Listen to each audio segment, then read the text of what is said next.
Greetings and salutations, everyone. My name is Andrew Kirchhoff, and welcome to my YouTube channel. Today, I'm going to be talking about my Week 6 waiver wire targets for the 2023 fantasy football season. Now, every single week, we all hit up the waiver wire in order to accomplish a handful of goals. First and foremost, we're always trying to improve our fantasy football rosters. Second of all, we're all dealing with injuries. And last but definitely not least, we all have the upcoming scheduled bye weeks that are going to hurt our overall rosters within given matchups. Therefore, the entire objective of today's episode is to find prospects that are going to achieve all three of those goals. First and foremost, improve our rosters for the remainder of the season.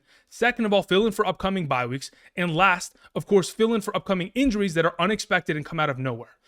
Over the course of today's episode, I'm going to be mentioning players at the running back, wide receiver, tight end, quarterback, kicker, and defensive positions. So if you're looking for a specific player, travel down to the description of the video and check out the timestamps. While you're down there, if you have not yet already, of course, help us achieve our goal of 80,000 subscribers by clicking the subscribe button and, of course, clicking the like button down there today. Again, we're making daily fantasy football content for the entirety of the fantasy football season in order to help you guys capture a 2023 championship. So if you have yet to do so, be sure to subscribe. Thank you very much for the support. Last thing I wanted to mention before we continue, if you guys want additional content outside of the channel besides the daily videos and of course live streams that I conduct over the course of the entirety of the season, be sure to travel on down to the description and check out Underdog Fantasy. At this current moment in time, if you sign up using code Andrew and make a first time deposit minimum of $10, not only are you going to get the first time deposit match, you're also going to get my rankings sent to you every single Sunday morning for the remainder of the season. These rankings are by position, by tier, half PPR, full PPR, top 120 flex every single Sunday morning from my email directly to yours, because the entire purpose is, regardless of what you're doing on Sunday mornings, I want you to be prepared and winning every single matchup so you can capture a 2023 fantasy football championship. So for those of you who are wondering if you're eligible to, of course, draft via Underdog Fantasy, put together some pick'em slips alongside of me at the end of today's video, and of course, take advantage of the opportunity of getting my rankings every single Sunday morning. Check out the map in terms of your eligibility based on your location and draft responsibly via Underdog Fantasy. Thank you very much for the support. I greatly appreciate it. Okay, let's get into talking about some Week 6 waiver wire targets, beginning with the running back position. First and foremost, we have Roschon Johnson as the #1 waiver wire priority running back that we should be going after. Now, Roschon Johnson's been on the waiver wire episode since Week 2.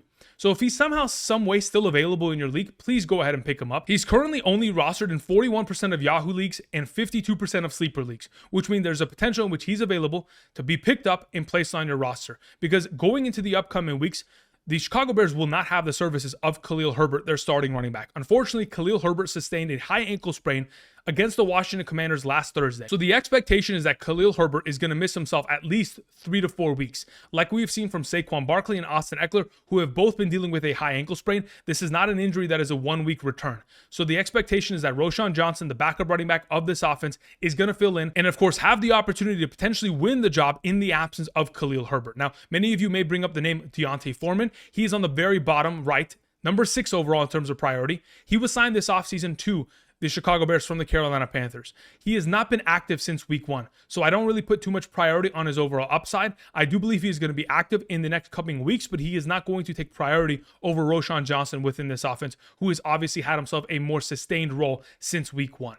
Moving on to our number 2, we have Tyjae Spears. He is the backup running back of Derrick Henry. But besides the fact that he has handcuff upside, he also has flexibility to be played in our flex positions every single week. In the last 4 games, he has had a base minimum of 8 touches every single game. He's coming off a performance against the Indianapolis Colts in which he had 7 rushing attempts for 34 rushing yards, 1 rushing touchdown, 5 targets, 4 receptions, 35 receiving yards, and 14.9 half PPR fantasy points.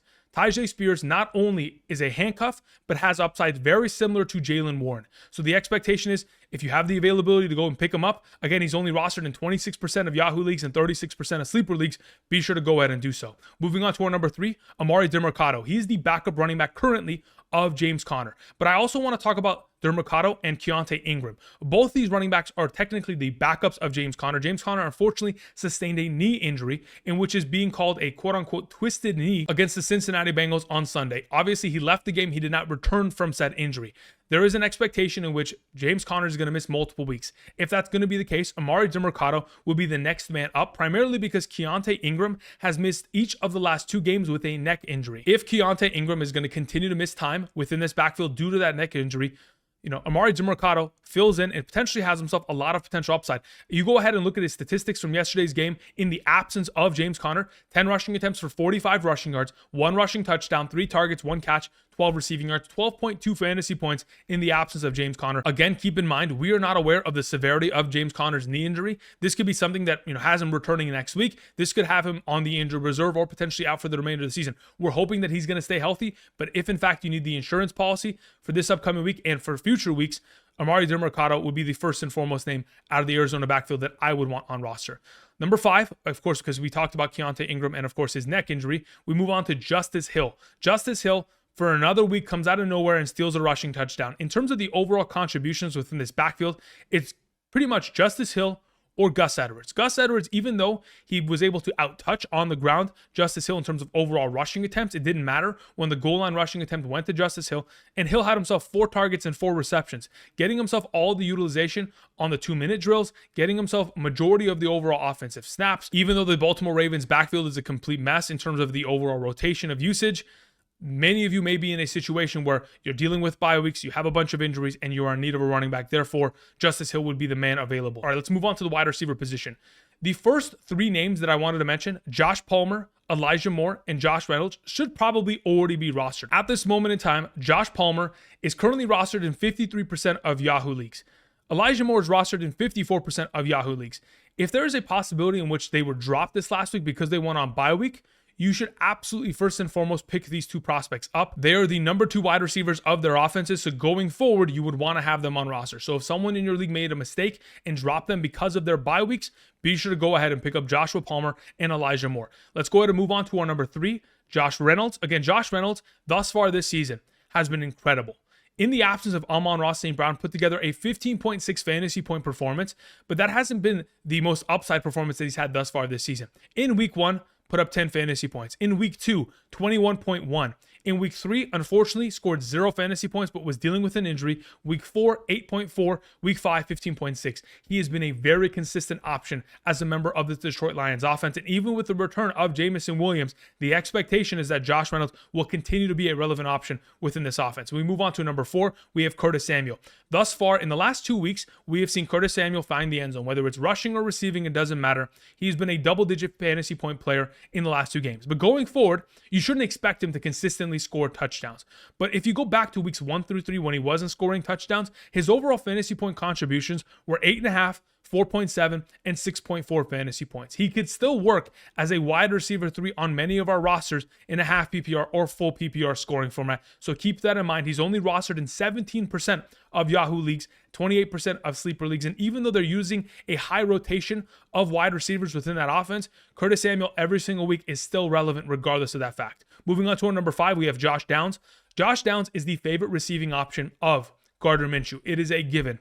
In weeks 2, 3, and 5, when Gardner Minshew has been the starting quarterback and Anthony Richardson has not been on the field, he has targeted Josh Downs 19 times for 14 receptions and 129 receiving yards. If we have an opportunity of picking up Joshua Downs, again, he's only rostered in 9% of Yahoo leagues. You should go ahead and take advantage of the opportunity because in the coming weeks, Anthony Richardson, dealing with a grade 3 shoulder sprain, is going to be missing at least 4 to 6 weeks. With that being the case, Gardner Minshew will be the starting quarterback of this team henceforth, and Joshua Downs' overall value for half PPR, full PPR purposes is only going to increase within this Indianapolis Colts offense. Number 6 is Zay Jones. For some reason, I expect the injury that he sustained a couple weeks ago forced him onto the waiver wire in many of the scenarios. Perhaps you guys didn't have injured reserve spots, but I know he did sustain another injury against the Buffalo Bills, but every single game he has played thus far this season, he has scored a touchdown. Week 1, week 5, it doesn't matter. If you can get Zay Jones on roster, currently only rostered in 30% of Yahoo leagues, 43% of sleeper leagues, be sure to go ahead and do so because we know how much value he has within that offense. To close out the wide receiver conversation, we move on to our number 7, Rashee Rice. Again, I don't trust Kansas City wide receivers, and despite the fact that many of you guys have asked me, hey Andrew, should I start Rashee Rice? I told you, it could be my blind spot, but truly I do not trust Kansas City Chiefs wide receivers. If you want to go ahead and roster him, be sure to do so. Again, he only got 5 targets this last week. 5 targets, 4 receptions, 33 receiving yards, and a touchdown, sure, for one matchup is fine. But going forward, I don't know if it has the sustainability that we want it to have. Overall value will be determined as to whether or not Justin Jefferson is going to miss time with that hamstring injury. He sustained an injury, and in his absence, KJ Osborn had himself 9 targets, 5 catches, 49 receiving yards. KJ Osborn has been a touchdown monster thus far this season. He's had himself a handful of touchdowns already, even with guys like TJ Hawkinson, Justin Jefferson, and Jordan Addison being such huge factors within this offense. But nonetheless, this is a pass-first attack. And if, in fact, JJ is going to miss time, KJ Osborn should be picked up and would probably be far higher on my overall rankings list if Justin Jefferson was going to miss multiple weeks. The final 2 options that I wanted to mention, if in fact we see T. Higgins miss another consecutive week or more, Tyler Boyd, Trenton Irwin both had themselves incredible upside. Tyler Boyd had a touchdown called back. Trenton Irwin had 10 targets, 8 catches, 60 receiving yards, 14 full PPR fantasy points, 10 half PPR fantasy points. That is a far better performance than a lot of the other wide receivers put forth in week 5. Moving on, let's talk about the tight end position. Beginning with our thumbnail, we have Logan Thomas. Logan Thomas obviously is coming off of an incredible performance on Thursday Night Football against the Chicago Bears. And even though the Chicago Bears defense has not been great this season, the fact of the matter is Logan Thomas has an incredibly advantageous matchup going into the given week against the Atlanta Falcons. Besides the fact that Logan Thomas is coming off of a game with 11 targets, 9 catches, 77 receiving yards, a receiving touchdown, and 16.2 fantasy points, despite the fact he fumbled the ball, so it would have been 18.2 fantasy points. He takes on the Atlanta Falcons. The Atlanta Falcons gave up 7 catches, 65 yards, and a touchdown to Dalton Schultz, 7 catches and 59 yards to Evan Ingram, 8 catches, 84 and a touchdown to Sam Laporta, 5 catches, 41 and a touchdown to Hayden Hurst. It's one of the most advantageous matchups in the given week. I think Logan Thomas could be a rest of season weekly play at the tight end position, which we should prioritize. Moving on to Dalton Schultz. Dalton Schultz, like I mentioned just moments ago, against the Atlanta Falcons this last week, had himself 7 catches, 65 and a touchdown on 10 total targets. A lot of receiving upside. Now, the reason that was primarily the case is because Tank Dell left the game with a concussion, and the overall need for another receiving option to step up in the overall matchup led to Dalton Schultz getting himself a far greater overall target share. Now, the week prior in week 4, he did score a touchdown, but that overall touchdown pass was made by Devin Singletary. Even though they're getting Dalton Schultz a lot of utilization down in the red zone and prioritizing him down there, it doesn't mean he's guaranteed for touchdowns. But going forward, we're anticipating him to get more in the mix within this offense that is, of course, always passing the ball for majority of games. Moving on to our number 3, Jonnu Smith. Despite the fact that Kyle Pitts had the best game of his season thus far in week 5, Jonnu Smith had himself another consistent performance. 6 catches on 7 targets, 67 receiving yards. In the last 4 games, Jonnu Smith, 6.7, 6.2, 12.5, and 7.7.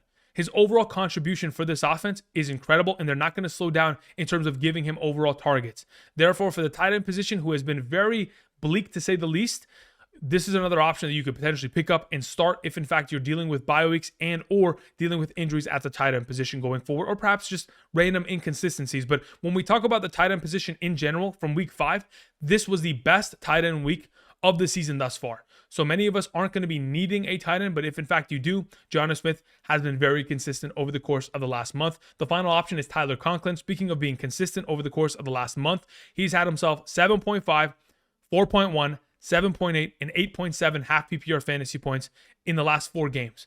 Overall, the expectation is they're going to continue to utilize him, and going up against the Philadelphia Eagles matchup, this is most likely going to be a game in which the New York Jets are throwing the ball for a majority of that second half, trying to come back from the deficit that they have put themselves within, unfortunately. Moving on, let's talk about the quarterback position. We have 6 quarterbacks I wanted to primarily mention. Even though we may need 6 quarterbacks, again, many of us will not have the services of guys like Jordan Love and, of course, Anthony Richardson. So going into this upcoming week, a couple reminders. If somehow, some way, Russell Wilson's available, I know he's already rostered in 50+% of Yahoo and Sleeper leagues, but if he's available, please pick him up. He takes on the Kansas City Chiefs on Thursday. Last season, in the 2 games in which he took on the Kansas City Chiefs, 25.58 fantasy points, 23.58 fantasy points. His 2 best games of the season were last season against the Kansas City Chiefs. He takes him on Thursday. Moving on, we have Matthew Stafford. He got Cooper Kupp back. He's only going to improve as the weeks progress. In the last 2 games, has put up 16+ fantasy points in each of those 2 contests, and they take on the Arizona Cardinals this upcoming week, which we just saw. Of course, Joe Burrow torch, and of course, Brock Purdy had himself a game in which he was 20 for 21 passing against that defense. Our number 3 is Angry Bird Sam Howell. Sam Howell has had himself 4 of his last 5 performances consist of 16 or more fantasy points. He's not only able to get it done on the ground, but through the air. He takes on the Atlanta Falcons, who have allowed 200 plus passing yards and a minimum of 1 touchdown to each of the last 3 quarterbacks that they have taken on. The expectation is that Sam Howell should be a decent play in an offense that, of course, will be throwing for majority of this game. We move on to Joshua Dobbs. Even though he had an underwhelming performance, he has still been fantasy relevant over the course of this season. I'm not willing to give up on him just yet. For those of you who need a quarterback that has the ability to run the ball and is going to get himself additional upside with that overall, especially considering James Conner may be in fact missing this upcoming weekend's game against the Los Angeles Rams, the expectation is that Joshua Dobbs could be throwing for the entirety of the contest. We move on to Desmond Ridder. I did not anticipate myself suggesting Desmond Ridder at all this season, but the fact of the matter is, in the last 2 home games that he has played this season, 21.38, 26.16. He has been unbelievable at home, and like we've heard on multiple occasions from the broadcast crews, Desmond Ridder is undefeated at home, whether it was at college or whether it is in the pros. Therefore, they take on the Washington Commanders this upcoming week at home, and there is a potential in which Desmond Ridder could have himself another upside performance as he's been conducting at home in the Atlanta Falcons Stadium. The last option I wanted to mention is Gardner Minshew. He could have Minshew mania running wild against the Jacksonville Jaguars this upcoming week. His former team, a revenge game to say the very least. But the fact of the matter is, the Indianapolis Colts have lost each of the last 8 games in Jacksonville over the course of the last 8 seasons. They're 0-8 in Jacksonville. Unbelievable statistic there. So there's an expectation that this team will probably be down and trying to come back for majority of the game. As long as Gardner Minshew is throwing, he'll have fantasy upside, as he's been pretty good thus far this season in the absence of Anthony Richardson. Moving on to the kicker and defensive conversation. We begin with our number 1 kicker, Ka'imi Fairbairn. Ka'imi Fairbairn, let me just go ahead and reiterate the statistics that he has put up for fantasy purposes. Since week 1, he's put up 9.0, 8.0, 13.0, 12.0, and 15.0 fantasy points. He takes on the New Orleans Saints. If in fact this offense ever stalls out, he consistently will kick field goals and obviously make them available in 90+% of fantasy leagues, should be on roster. Moving on to our number 2, we have Nick Folk for another consecutive week. Nick Folk, again, he's just another one of these consistent kickers. 18 fantasy points, 10 fantasy points, 4, 11, and 12. 4 out of the last 5 weeks, double-digit fantasy points, which is a lot better than many of the running backs that we have on roster. Moving on to our number 3, we have Dustin Hopkins, who is coming off of the bye week. They take on the San Francisco 49ers. If this offense stalls at all, the expectation is, of course, a lot of field goals made. Over the course of the first 4 games of the year, we have seen Dustin Hopkins be able to get 12, 8, 12, and 5 fantasy points. Was only able to put up 5 fantasy points in the most recent game because, of course, Deshaun Watson was not active, but in the other games, 8+ fantasy points could be a decent kicker option that is available in 98 or 99% of fantasy leagues. The final thing I wanted to mention is potential defenses that you could be picking up. If in fact you've already picked up the Miami Dolphins, congratulations, because again, it was smart to play them against the New York Giants. But going into this upcoming week, they also take on the Carolina Panthers, so do not drop them. We move on to the Jacksonville Jaguars. They take on the Indianapolis Colts, like I mentioned earlier with Gardner Minshew. The Jacksonville Jaguars at home against the Indianapolis Colts are 8-0 over the course of the last 8 seasons. The expectation is there's probably going to be a couple interceptions made and, of course, a couple defensive plays that increase their overall value, a defense you may want to roster going into the given week. The final option I wanted to mention is the Los Angeles Rams defense. They do take on the Arizona Cardinals. This defense has played pretty well this season, and going forward, they're eventually going to be far better in terms of causing turnovers, and when they do, potentially going up against the Arizona Cardinals, Joshua Dobbs had himself his fair share of turnovers in that given game. The LA Rams defense could be relevant and, of course, are widely available. Now that I've gone ahead and covered all waiver wire prospects going into week 6, we're going to go ahead, travel on over to Underdog Fantasy and put together a pick'em slip for tonight's game between, of course, the Green Bay Packers and the Las Vegas Raiders. Let's go ahead and check that out right now. Before I go ahead and talk about pick'ems, again, a reminder, for those of you guys who haven't checked out AndrewKirchhoffShop.com, be sure to do so today. It's the official merchandise line of the Andrew Kirchhoff YouTube channel, the 1.01 brand. Again, we have stylish, high quality, and comfortable clothing for your most stressful of upcoming fantasy football Sundays. So whether it's one of the sweatshirts that I'm currently wearing, one of the special edition sweatshirts that you can see on screen, go ahead, rep the channel. Of course, support with the 1.01 brand. Greetings and salutations. Thank you very much. All right, so going into week 5, my favorite play of the week that I mentioned not only on my Saturday video, my Saturday live stream, but also on the Sunday morning live stream was this beauty of a play. For some reason, they had Cooper Kupp at 60.5 receiving yards. Every single week, there's always a number that Underdog Fantasy is just a little late on. A lot of the times, it's players that are coming back from injuries. Cooper Kupp, we were able to take advantage of that. Jake Elliott has been able to get himself more then 1.5 field goals made in each of the last 5 games. This was a $100 bet that brought in 300. Again, an incredible overall play. Now, hopefully, going into tonight, we can put together a little bit more magic and have ourselves another win for our overall pick'em slips. So let's go ahead and let's talk about my favorite overall pick'em plays going into tonight's game between the Packers and Raiders. So as you guys can see to the right of me, we have a couple of the plays via Underdog Fantasy. One of the ones that I love the most going into tonight's game has to do with Jakobi Meyers. I think Jakobi Meyers getting himself 4.5 receptions is relatively likely, but the fact that his receiving yards is being bumped downward, considering in the last 2 games that he has played with Jimmy Garoppolo, he has had 80 plus receiving yards in both those games. I'm going to go ahead and I'm going to take higher on his overall receiving yardage. Now, another wide receiver that I really like going into tonight's game is either Romeo Dobbs or Christian Watson. As you can see, Christian Watson is at 47.5 receiving yards, and so is Romeo Dobbs. If I was to potentially kind of prefer one over the other, it would be Christian Watson because of his big playability. But we know that Romeo Dobbs over the course of the last 2 games has had himself over 10 plus targets in each of those last 2 contests. So there is a potential that both these guys could end up, succeeding in this overall capacity. But the 2 players that I'm going to trust going into tonight's games are Christian Watson going higher on his receiving yards, and of course, Jakobi Meyers going higher on his receiving yards. We're going to go ahead and put together this pick'em slip and submit it right now and confirm. Boom, that's it.